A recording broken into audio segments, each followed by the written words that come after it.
Hello everyone, প্রচণ্ড গরমে আর পারছি না, তাই আজকে দুপুরের রুটিনে রেখেছি পান্তা ভাত।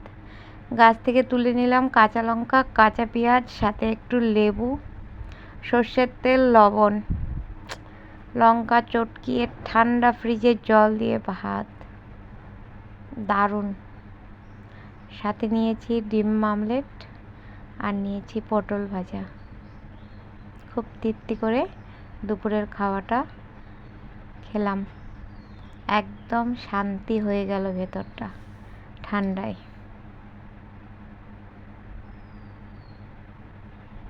কি টেস্ট, না খেলে কেউ বুঝতেই পারবেন না। তাই বাড়িতে ট্রাই করে দেখবেন। এই গরমের দিনে পান্তা ভাত খুব ভালো লাগে। আমার তো খুবই ফেভারেট। আসলে কথায় আছে না, যেই জিনিসগুলো খেতে বেশি বারণ সেগুলো বেশি পছন্দের হয়, ঠিক সেরকমই এটা আমার জন্য একেবারে বাতিল জিনিস, তারপরেও আমার খুব ফেভারিট। আমি তো মাঝে মধ্যেই খেয়ে ফেলি। আর এরকম গরম দিলে তো না খেয়ে থাকতেই পারি না। দারুণ।